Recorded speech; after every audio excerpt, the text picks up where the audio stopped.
Hey, how are you doing? Welcome to Miss Tech Hack. Today in this video, I will be showing you how a router component is implemented in a Spring integration application.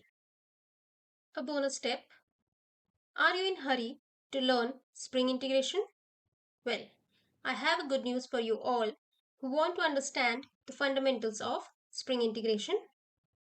Check out the Udemy course link in description, and you can access all the Spring integration training videos in just one click. But before we go ahead, make sure to subscribe to Miss Tech Hack so you don't miss on any of our updates and latest videos. So let's get started. Open Spring Integration Project in Eclipse IDE. Step 1. Let's write the model code. In Employee class, add a string variable, Employee Department.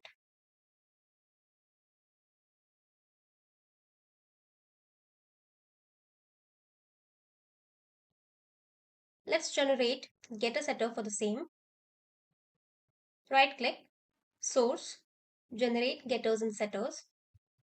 Select all and click on Generate. Save the file. Step 2. Let's write the controller code.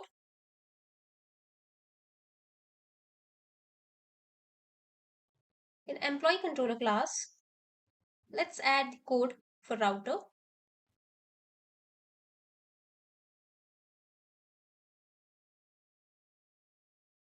Let's copy the get mapping call and update it.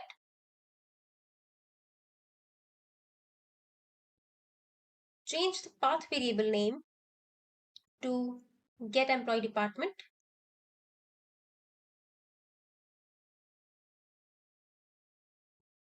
The method name to get employee department, and gateway method call to get employee department. Remove the path variable. Instead, add a request body as employee.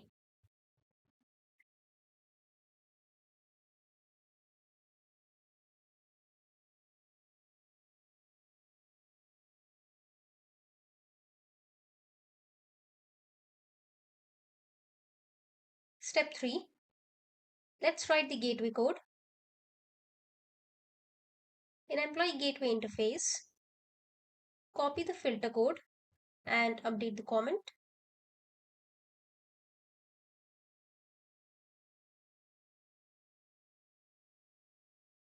Change the request channel as EMP department channel.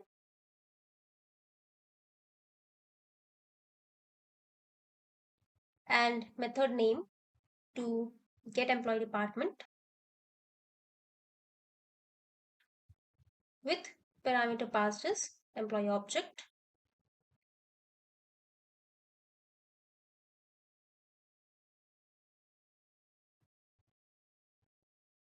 Step 4. Let's write the service code. In employee service class, copy the filter code and update the comment. Now, what are routers? Routers consume messages from a channel and forward each consumed message to one or more different message channels depending on a set of conditions. Update the method with return type string.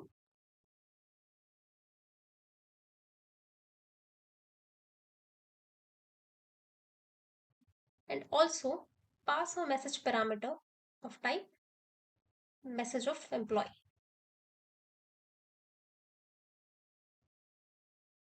Now change the annotation to @router annotation on top of the method and import it. Remove the output channel and update the input channel to the one mentioned in gateway interface method, that is EMP department channel.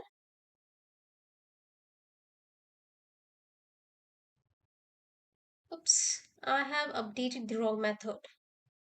Never mind, let's switch the methods under filter and router.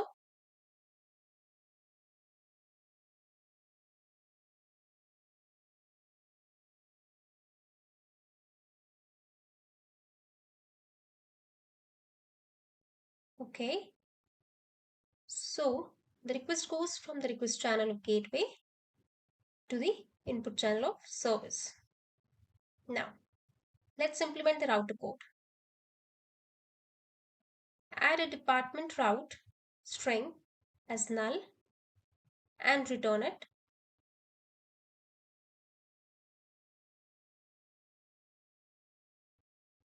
Now, let's add a switch statement with employee department fetched from the message payload.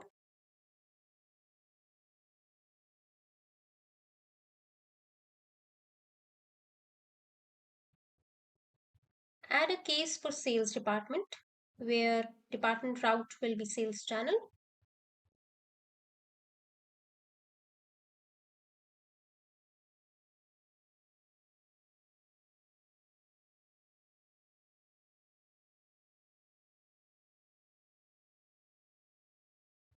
Copy and add another case for marketing with marketing channel.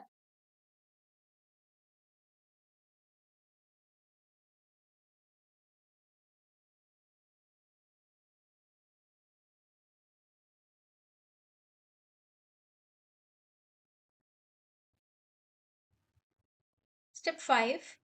Let's create routing channels for router.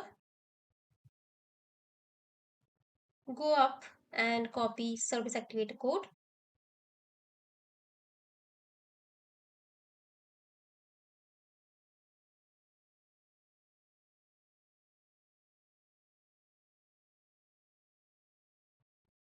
Update the method as get sales department. Input channel as sales channel.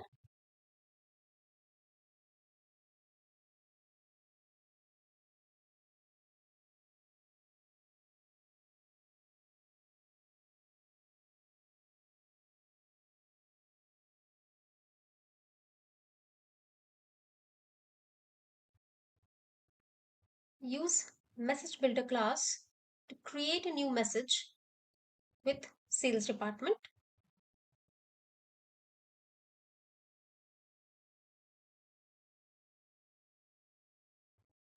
Sys out the new message.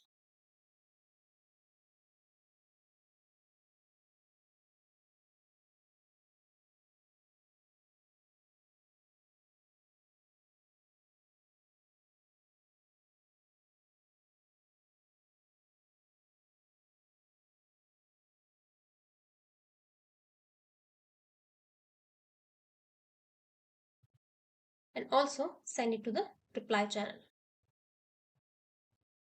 Now copy this entire method and update it for marketing channel as well.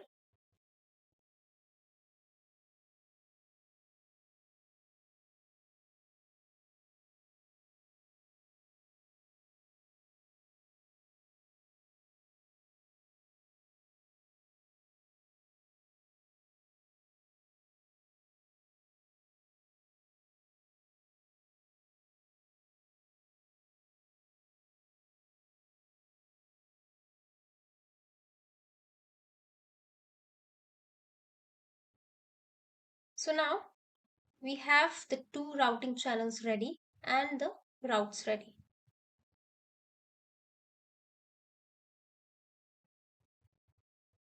Step 6. Open Postman tool. Make a get call using REST API. Localhost colon 8080 slash integrate slash get employee department.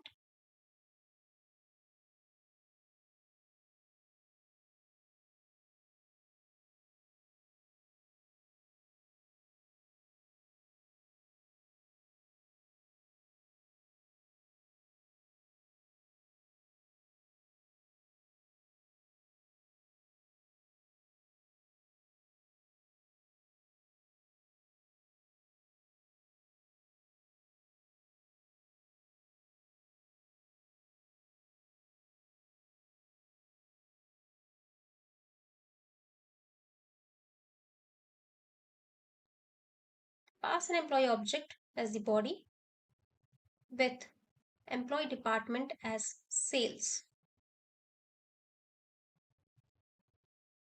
Then click on send button.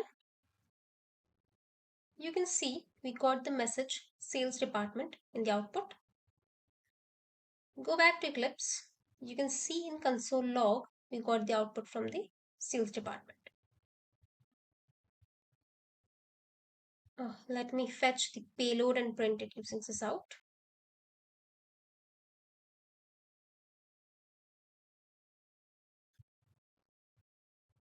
Go back to Postman, hit the send button again. Come back to Eclipse. Now you can see the console. It says received message from sales department. Go back to Postman, update employee department as marketing and hit the send button again.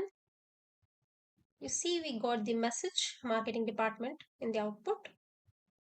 Now go back to Eclipse and you can see in the console it says received message from marketing department. Hence the message flow is same. It goes from the controller to gateway, then from gateway service. But in case of router, the service decides the next route based on a condition and then finally returns the message as the output using the output channel. So we have seen how a router component is implemented in a Spring integration application. That's it for this video. I hope you find it useful. For any queries or concerns, write me down in the comment section. Thank you so much. Have a great day.